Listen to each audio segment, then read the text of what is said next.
Hello everyone, welcome back to the Harshi DSC classes. ఈరోజు మనం ఈ వీడియోలో వచ్చేసి 9th క్లాస్ తెలుగుకి సంబంధించి థర్డ్ లెసన్ అయితే చూద్దామండి. ఆల్రెడీ ఫస్ట్ సెకండ్ లెసన్స్కి సంబంధించి గ్రామర్ అయితే ఎక్స్ప్లెయిన్ చేశాను. వాటి యొక్క వీడియోస్ లింక్స్ కింద డిస్క్రిప్షన్లో ఇస్తానండి. అలాగే టెక్స్ట్ బుక్ కంటెంట్ వచ్చేసి ప్రజెంట్ నేనైతే చెప్పడం లేదండి. టెక్స్ట్ బుక్ కంటెంట్ వచ్చేసి మీరు చదవాలి అనుకుంటే డీటెయిల్డ్గా కింద డిస్క్రిప్షన్లో మీకు టెక్స్ట్ బుక్ లింక్ కూడా ప్రొవైడ్ చేస్తాను. డౌన్లోడ్ చేసుకొని చదువుకోండి. సో ఈ లెసన్కి సంబంధించి మనకు ఇంపార్టెంట్ బిట్స్ అలాగే గ్రామరు కంటెంట్లో వచ్చేసి నేను ఇంపార్టెంట్ ఏమన్నా బిట్స్ ఉంటే కంపల్సరీ చెప్తాను. అలాగే కంటెంట్కి సంబంధించిన గ్రామర్ అయితే ఫుల్గా అయితే ఎక్స్ప్లెయిన్ అయితే ఉంటుందండి. సో వీడియో వచ్చేసి ఎండ్ వరకు చూడండి. మీకు నచ్చినట్లయితే తప్పకుండా లైక్ చేసి సబ్స్క్రైబ్ చేసుకోండి. ప్రాక్టీస్ టెస్ట్, ప్రాక్టీస్ బిట్స్ ప్రతి ఒక్కటి కూడా మన ఛానల్లో అయితే ఉన్నాయి. ఈ లెసన్ యొక్క ప్రక్రియ చూసుకున్నట్లయితే మనకు వర్ణన అండి. దేనికి సంబంధించింది? వర్ణనకి సంబంధించింది. సో మొత్తం ప్రకృతి గురించి దీంట్లో వర్ణన అనేది ఉంటుందండి. సో దీని యొక్క ప్రక్రియ వచ్చేసి మనకు వర్ణన.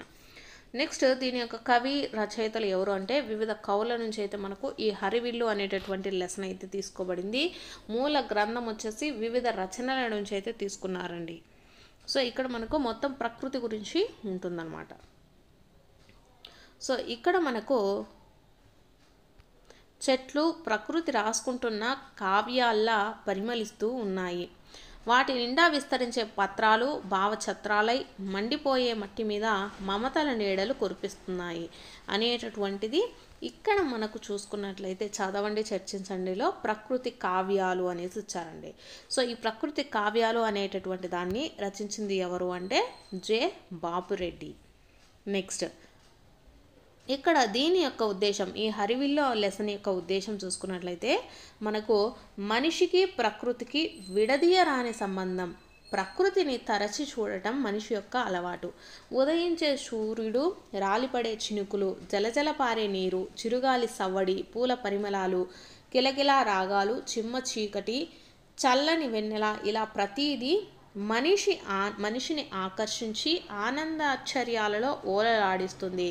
ప్రకృతి అందాలకు పరవశించి మనిషి మైమరిచిపోతాడు. ఆ తన్వయంలో నుండి జరిగిన కావ్య స్పృష్టి ప్రకృతికి ప్రతిబింబమవుతుంది అనేసి ఇచ్చారండి. ఇలా కవి తన మనసులోని భావాలను అందంగా ఆకర్షణీయంగా చెప్పడమే వర్ణన అనమాట. ఇక్కడ మొత్తం మనకు ఈ హరివిల్లు లెసన్ మొత్తము ప్రకృతికి సంబంధించి ప్రకృతిని వర్ణించడమే ఉంటుందండి. ఇది కవిలోని సృజనాత్మకతను వెలికితీస్తుందన్నమాట. ప్రకృతిలోని అద్భుతాలను చూడటం అలవాటైతే మనిషి హృదయంలో సున్నితత్వం విరబూస్తుంది, మానవత్వం మొలకెత్తుతుంది. విచక్షణారహితంగా ప్రకృతిని ధ్వంసం చేసే ప్రవృత్తికి అడ్డుకట్ట పడుతుంది. సో మొత్తం వచ్చేసి మనకు దీని యొక్క ఈ హరివిల్లు అనే లెసన్ యొక్క ఉద్దేశం ఏంటంటే విద్యార్థులకు ప్రకృతిని గురించి తెలియజేయడము, అలాగే ప్రకృతిని ఎలా కాపాడుకోవాలి, దాన్ని కాపాడుకోవటం వల్ల మనిషి వచ్చేసి ఎంతో సున్నితంగా తయారవుతారు, అలాగే ప్రకృతిని ధ్వంసం చేయకుండా ఉంటారు అనేటటువంటిది ఇక్కడ విద్యార్థులకు తెలియజేయాలనేసి మనకు ఈ పాఠ్యాంశం అయితే ఇవ్వబడిందండి. నెక్స్ట్ దీని యొక్క నేపథ్యం చూసుకున్నట్లయితే మనకు మానవుడు కల్పనా శిల్పి. అతని సౌందర్య తృష్ణ వల్ల తన చుట్టూ ఉన్న ప్రకృతి సౌందర్యాన్ని పులకించి పునర్వ్యక్తీకరించగలిగాడు. తన ఎద నుండి పాఠకుని ఎదకు చేరవేయడానికి సాహిత్యాన్ని సేతువుగా చేసుకున్నాడు. కవి నన్నయ్య మొదలుకొని నేటి కవుల వరకు తమ కావ్యాలలో ప్రకృతి వర్ణనలకే పెద్దపీట అయితే వేశారనమాట. ప్రబంధాలలో వర్ణనలదే పైచెయ్యి. వర్ణనలు వచ్చేసి 2 రకాలండి. అవి ఏంటి అంటే స్వాభావిక వర్ణనలు, అలాగే భావాత్మక వర్ణనలు అనమాట. స్వాభావిక వర్ణనలో వర్ణించే వస్తువు స్వరూప స్వభావాలు మాటల రూపంలో ఉంటే, భావాత్మక వర్ణనలో వచ్చేసి అలంకారాలతో కూడి ఉంటాయి. వివిధ సందర్భాలలో కవులు కథానుగుణంగా వర్ణించి ప్రకృతి దృశ్యాలను పరిచయం చేయడంతో పాటు పద్య రచనా శైలిలోని వైవిధ్యాలను పరిశీలించేందుకు అనువుగా ఈ పాఠం అయితే రూపొందించబడిందనమాట. సో ఇది వచ్చేసి మనకు నేపథ్యానికి సంబంధించిందండి. దీంట్లో మనకు వర్ణనలు అంటే మనకు ఈ హరివిల్లు అనే లెసన్ వర్ణనకు సంబంధించింది కాబట్టి ఈ వర్ణనలు మనకు 2 రకాలండి. అవి స్వాభావిక వర్ణనలు, భావాత్మక వర్ణనలు అనేసి ఇచ్చారనమాట. ఈ స్వాభావిక వర్ణనలు వచ్చేసి మాటల రూపంలో ఉంటాయండి. భావాత్మక వర్ణనలు వచ్చేసి అలంకారాలతో కూడి ఉంటాయి. నెక్స్ట్ దీని యొక్క ప్రక్రియ వచ్చేసి వర్ణన కాబట్టి అసలు వర్ణన అంటే ఏంటో చూద్దామండి. రచన ప్రక్రియ ఏదైనప్పటికీ కవి చెప్పిన విషయం పాఠకుని మనసుకు తాకేదిగా ఉండాలన్నమాట. అతడిలో భావ సంచలనాన్ని కలిగించాలి. కవి తన రచనతో పాఠకుని లంకె వేసుకొని తనతో పాటు నడిపించాలి. ఇందుకోసం కవి వివిధ పద ప్రయోగాలతో తన రచనను రసాత్మకం చేస్తాడు. దీనినే వర్ణన అంటారనమాట.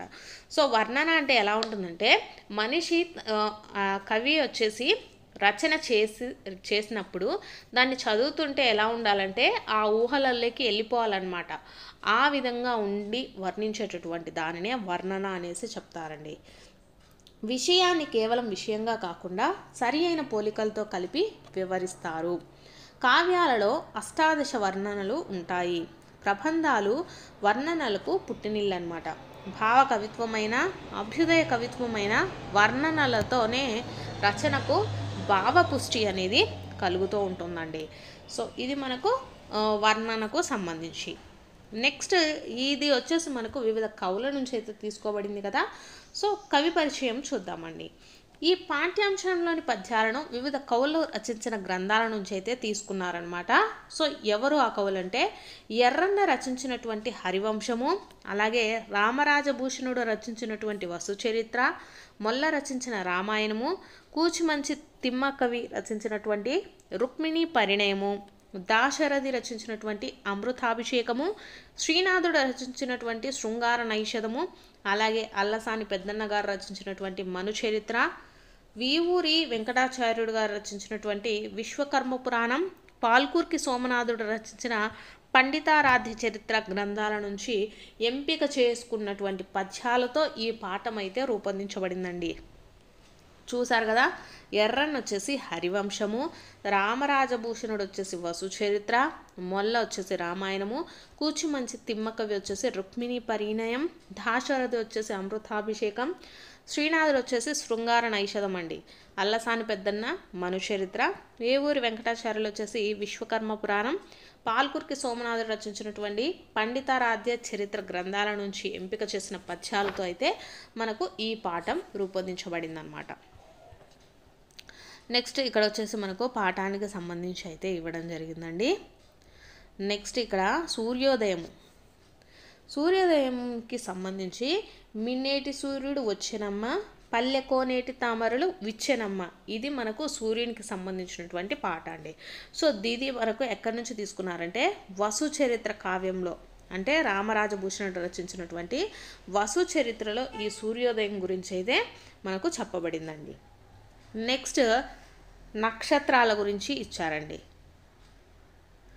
సూర్యాస్త సమయం వచ్చేసి మనకు విశ్వకర్మ పురాణ కావ్యకర్త అయినటువంటి వీవూరి వెంకటాచార్యుడు సూర్యాస్త సమయం గురించి అయితే మనకు పాట అయితే రచించడం జరిగిందనమాట. పద్యం అంటే ఒక్కొక్క దాంట్లోంచి తీసుకున్నారని చెప్పారు కదా, అవి అండి.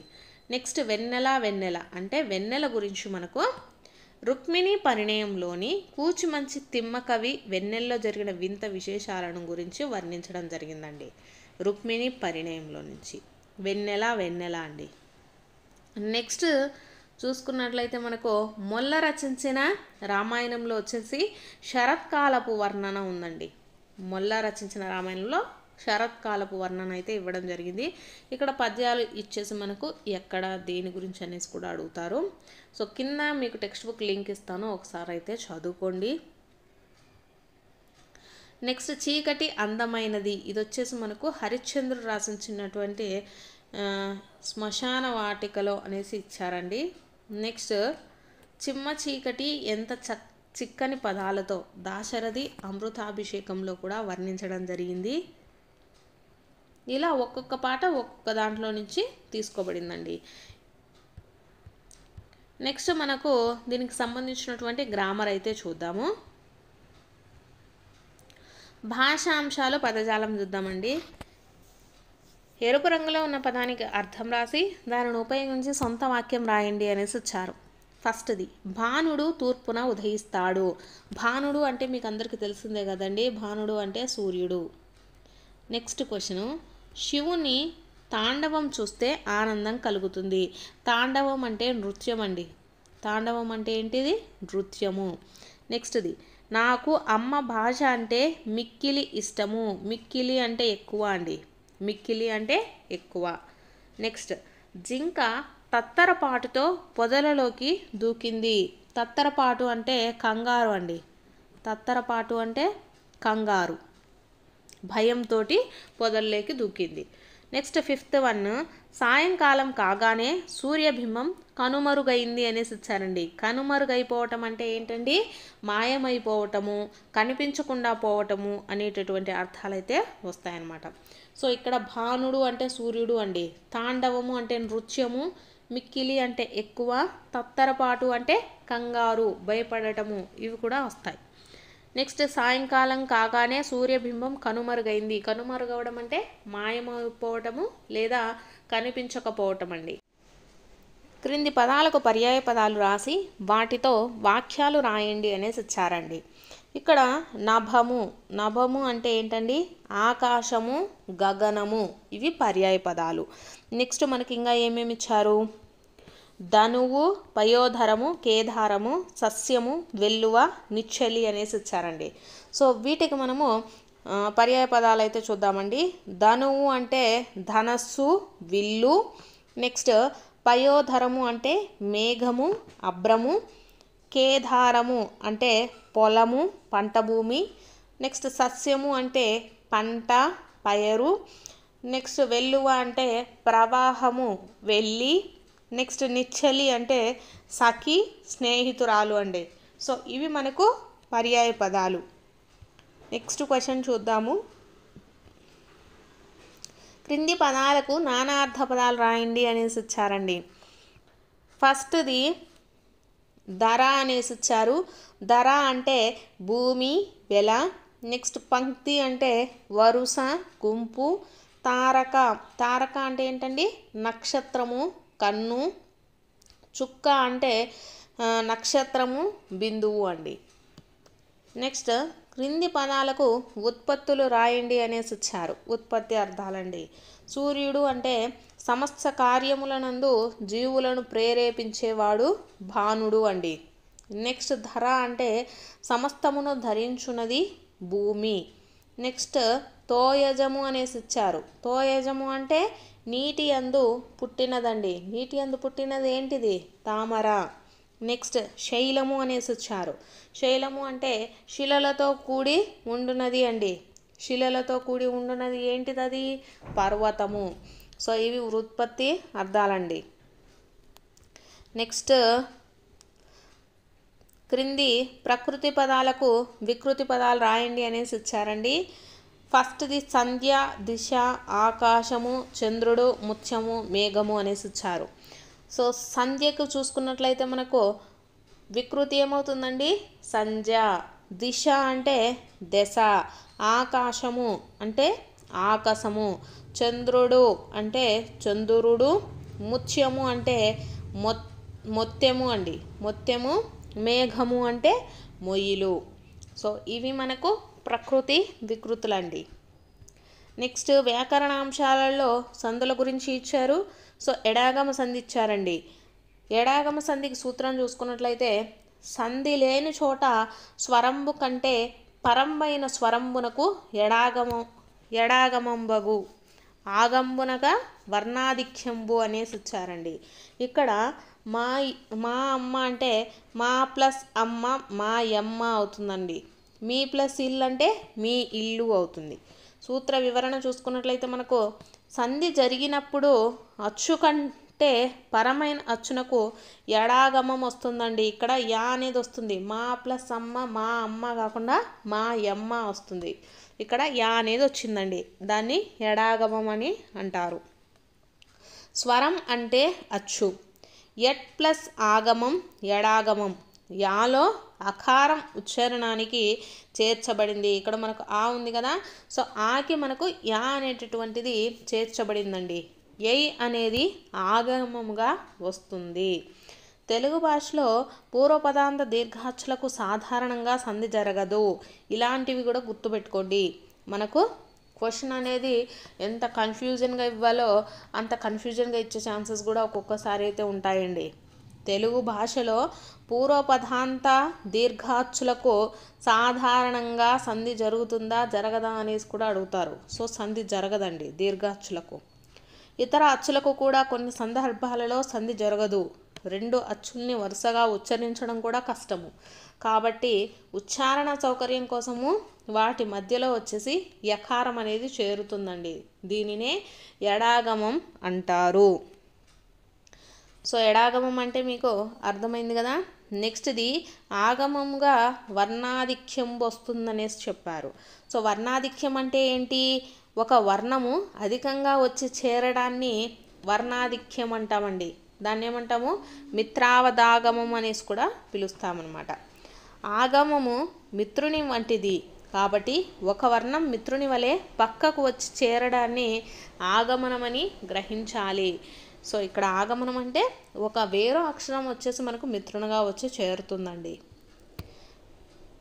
ఇక్కడ మా ప్లస్ అమ్మ, మాలోని ఆ పూర్వస్వరము, అమ్మలోని ఆ ఆకారము స్వరం కంటే పరమైన స్వరం కాబట్టి దానికి ముందు యై అనే ఆగమము వస్తుందండి. కాబట్టి మా ప్లస్ ఈ ప్లస్ అమ్మ మాయమ్మ అవుతుంది. మీ ఇల్లు అంటే మీ ప్లస్ ఈ ప్లస్ ఇల్లు మీ ఇల్లు వస్తుంది. సో ఇలా మనకు ఎడాగమ సంధి అనేది వస్తుందండి. ఎడాగమము కళలకు మాత్రమే అని గుర్తుంచుకోవాలి. ధృత ప్రకృతికాలకు సంధి లేని చోట నునాగమం వస్తుందండి. ధృత ప్రకృతాలకు వచ్చేసి మనకు సంధి జరగలేదు అనుకుంటే ఆ ప్లేస్లో మనకు నుగాగమం వస్తుంది. నెక్స్ట్ కింది పదాలకు విడదీసి సందుల పేర్లు రాయండి అనేసి ఇచ్చారండి. సో దీంట్లో మనకు ఫస్ట్ది ఇందుండేగి అయ్యడన్, సుధాంశుడు, బ్రహ్మాదులు, దుగ్బాంబునిది అనేసి ఇచ్చారు. సో దీంట్లో మనకు చూసుకున్నట్లయితే సందులు అలాగే చెప్తానండి విడదీసి. ఇందుండేగి అంటే ఇందుండు ప్లస్ ఏగి ఇందుండేగి ఉత్వ సంధి అవుతుంది. నెక్స్ట్ అయ్యడన్ అంటే ఆ ప్లస్ ఎడన్ అయ్యడన్, సో అదేమవుతుంది? త్రిక్క సంధి. నెక్స్ట్ సుధాంశుడు, సుధా ప్లస్ అంశుడు సుధాంశుడు సవర్ణ దీర్ఘ సంధి అండి. నెక్స్ట్ బ్రహ్మాదులు అనేసి ఇచ్చారు. బ్రహ్మ ప్లస్ ఆదులు బ్రహ్మాదులు సవర్ణ దీర్ఘ సంధి. నెక్స్ట్ దుగ్ధాంబునిది అనేసి ఇచ్చారు. దుగ్ధ ప్లస్ అంబునిది దుగ్ధాంబునిధి, సో సవర్ణ దీర్ఘ సంధి అండి. సో చూసారు కదా. ఇందుండేగి అంటే ఇందుండు ప్లస్ ఏగి ఇందుండేగి ఉత్వ సంధి. అయ్యడన్ ఆ ప్లస్ ఎడన్ అండి త్రిక సంధి. సుధాంశుడు సుధా ప్లస్ అంశుడు. బ్రహ్మాదులు బ్రహ్మ ప్లస్ ఆదులు అండి. నెక్స్ట్ దుగ్ధాంబునిది అంటే దుగ్ధ ప్లస్ అంబునిది దుగ్ధాంబునిది. సో ఇవి మనకు సవర్ణ దీర్ఘ సంధులండి. నెక్స్ట్ పాఠం చదివి కింద సంధులకు ఉదాహరణలు వెతికి రాయండి అనేది ఇచ్చారు. సవర్ణ దీర్ఘ సంధి, ఉత్వ సంధి, త్రిక సంధి ఇచ్చారండి. నెక్స్ట్ ఖాళీలను పూరించండి అనేసి ఇచ్చారండి. సమాసాలకు సంబంధించి ఖాళీలను పూరించండి అనేసి ఇచ్చారు. ఫస్ట్ది కాలవర్తకుడు అనేసి ఇచ్చారు. కాలవర్తకుడు అంటే కాలమనేడి వర్తకుడు. సమాసం ఏమవుతుందండి? అనేడి అనేసి వస్తే మనకు రూపక సమాసం అవుతుంది. నెక్స్ట్ 4 సంఖ్య గల చెరగులు అనేసి ఇచ్చారు. అంటే 4 చెరగులు 4 సంఖ్య గల చెరగులండి. మనకు సంఖ్య వస్తే ఏమవుతుంది? అది ద్విగు సమాసం అవుతుంది. నెక్స్ట్ మృగనేత్రి అంటే మృగనేత్రముల వంటి నేత్రాలు కలది బహువ్రీహి సమాసం అండి. నెక్స్ట్ చుక్కలకు రేడు అనేసి ఇచ్చారు. సో చుక్కల రేడు అండి. చుక్కల రేడు అంటే మనకు షష్ఠి తత్పురుష సమాసం. నెక్స్ట్ మహోదది అనేసి ఇచ్చారు. మహోదది అంటే మనకు గొప్పదైన ఉదది మహోదది అండి. విశేషణ పూర్వపద కర్మధారయ సమాసము. నెక్స్ట్ది ద్వంద్వ సమాసం అనేసి ఇచ్చారు. ద్వంద్వ సమాసానికి ఏమేమి వస్తాయండి? కూరగాయలు, కూరయును కాయలును. నెక్స్ట్ తల్లిదండ్రులను, తల్లియును తండ్రియును. సో ఇవి మనకు ద్వంద్వ సమాసం కింద వస్తాయండి. నెక్స్ట్ అలంకారాలు ఇచ్చారు. అలంకారాలలో ఉత్ప్రేక్ష అలంకారం ఇచ్చారండి. ఉపమాన ధర్మ సామ్యం చేత ఉపమేయాన్ని ఉపమానంగా ఊహించి చెప్పినట్లయితే ఉత్ప్రేక్ష అలంకారం అవుతుంది. సో దీన్ని మనకు ఉపమాన ధర్మ సామ్యం చేత ఉపమేయాన్ని ఉపమానంగా ఊహించి చెప్పడం అండి. ఊహించి చెప్తే ఏమవుతుంది? ఉత్ప్రేక్ష అలంకారం అవుతుందండి. ఉదాహరణకు ఆ వెన్నెల పాల వెల్లియ అన్నట్లు ఉంది. సో ఇక్కడ మనకేమిచ్చారు? వెన్నెల వచ్చేసి పాలవెల్లి అంటే సముద్రంలాగా ఊహించబడింది అనమాట. కాబట్టి ఇది ఉత్ప్రేక్ష అలంకారం అవుతుంది. నెక్స్ట్ ఛందస్సులో మనకు శార్దూల పద్య లక్షణాలు ఇచ్చారండి. మనకు శార్దూలానికి ఏ గణాలు వస్తాయండి? మస జస తతగా అనేటటువంటి గణాలు అయితే ఉండడం జరుగుతుంది. సో ఇది వృత్తజాతి పద్యం అండి శార్దూలము. ఇందులో 4 పాదాలు ఉంటాయి. ప్రతి పాదంలోనూ దీంట్లో ఎన్ని అక్షరాలు ఉంటాయి? 19 అక్షరాలు ఉంటాయండి. అలాగే మనకు శార్దూలంలో ఏ గణాలు వస్తాయంటే మసజస తతగా అనేటటువంటి గణాలు అయితే వస్తాయి. యతి స్థానం వచ్చేసి ఏ అక్షరానికండి? 13వ అక్షరానికి చెందుతుంది. అలాగే ప్రాస నియమము కూడా మనకు ఉంటుంది. సో ఇది శార్దూలం పద్య లక్షణాలండి. నెక్స్ట్ది క్రింది పద్య పాదాలకు గురువు లఘువులను గుర్తించండి అనేసి ఇచ్చారండి. సో మనకు ఆల్రెడీ గురువు లఘువులను మీకు ఎలా గుర్తుపెట్టాలో చెప్పాను కదా. ఫస్ట్ది తెలిసిన మనకు ఈజీగా అది ఏ పద్యమో చెప్పచ్చండి. సో ఇక్కడ ఉదయ ధరాధరంబు పై నుండి హుటాహుటిక నేగు దెంచుచో అనేసి ఇచ్చారు. సో ఇక్కడ చూసుకున్నట్లయితే మనకు ఫస్ట్ది ఉదయ అనేసి ఇచ్చారండి. ఉదయ అనేసి ఇస్తే ఇక్కడ ఊ అనేది మనకు లఘువు అవుతుంది, దా అనేది కూడా లఘువే, యా అనేది కూడా లఘువే అవుతుంది. సో ఇక్కడ 3 లఘువులు అంటే ఏంటిదండి? ఇది నగనం. సో కాబట్టి నజబజ జజరా అనేటటువంటి పద్యపాదం వస్తుందండి. నజబజ జజరా అంటే ఏంటిది? ఇది చంపకమాల. సో మనకి ఇది ఫస్ట్ది దేంటిదండి? చంపకమాల అవుతుంది. నెక్స్ట్ సెకండ్ వన్ చూద్దాము. అల్లన కాలవర్తకుడు నయ్యడ గుంపును ముత్తియంబులన్ అనేసి ఇచ్చారు. అల్లన అంటే ఏంటండి? ఫస్ట్ ఇక్కడ ద్విత్వాక్షరానికి ముందుండే అక్షరం గురువు అవుతుంది. సో ఇక్కడ గురువు 2 లఘువులండి. సో కాబట్టి ఇదేమవుతుంది? భా అవుతుంది. భగనము. సో భగనం అంటే భరణ బబరవ అనేటటువంటి గణాలు వస్తాయి. సో భరణ బబరవ దేనికి? ఉత్పలమాలకు సంబంధించింది. సో ఇది ఏది? ఉత్పలమాల అవుతుందండి. నెక్స్ట్ శారదారాత్రుల లుజ్వల లసత్తర తారకహార పంక్తులం అనేసి ఇచ్చారు. శారద అంటే ఏమవుతుందండి? గురువు లఘువు. సో ఇది కూడా మనకు ఏమవుతుందండి? ఉత్పలమాల కిందకే వస్తుంది. నెక్స్ట్ది నెక్స్ట్ చూసుకున్నట్లయితే తారా సస్యము అనేసి ఇచ్చారండి.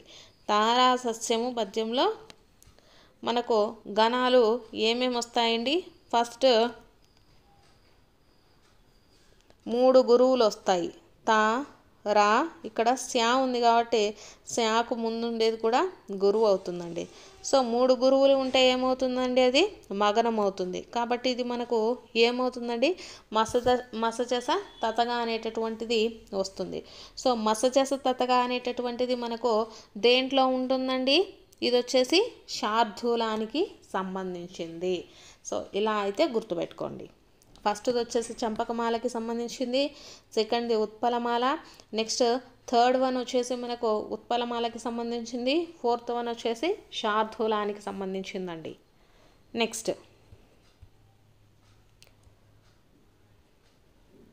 నెక్స్ట్ పద్య మధురిమ అనేసి ఇచ్చారండి. ఇక్కడ ఒకటి మనకు పద్యం అయితే ఇచ్చారు. ఈ పద్యం వచ్చేసి పాండురంగ మహత్యము తెనాలి రామకృష్ణుడు అయితే రచించడం జరిగిందండి. సో దీంట్లో మనకు ఆయుత నియుత ఇద్దరు అగస్త్యును శిష్యులు అనమాట. వారికి చదువు అంటే ఎంతో శ్రద్ధ. ఎలాంటి దుస్తువులు ధరించారో పట్టించుకోరు. ఆకలి దప్పులను గురించి ఆలోచించరు. తలలు మాసిన, శరీరం అలిసిన శ్రద్ధ పెట్టరు. అహోరాత్రులు చదువు గురించే ధ్యాస. వేదాలు వల్లె వేస్తున్నప్పుడు కదలక మెదలక కునికిపాట్లు పడకుండా శ్రద్ధగా చదువుకునేవారనమాట. సో దీంట్లో మనకేంటి, ఆయుత నీత వీళ్ళిద్దరు ఎవరు అనేసి కూడా అడగచ్చండి. సో వీళ్ళిద్దరూ అగస్త్యుని శిష్యులు అనమాట. సో ఇది వచ్చేసి మనకు థర్డ్ లెసన్ హరివిల్లు అనే దానికి సంబంధించినటువంటి గ్రామర్ అండి. మీకు కింద టెక్స్ట్ బుక్ లింక్ ఇస్తాను. ఒకసారి అయితే మీరు టెక్స్ట్ బుక్ కంటెంట్కి సంబంధించి మొత్తం అయితే ఒకసారి చదవండి. గ్రామర్కి సంబంధించి అయితే ఇదండి. సో మీకు కనుక వీడియోలు నచ్చినట్లయితే తప్పకుండా లైక్ చేసి సబ్స్క్రైబ్ అయితే చేసుకోండి.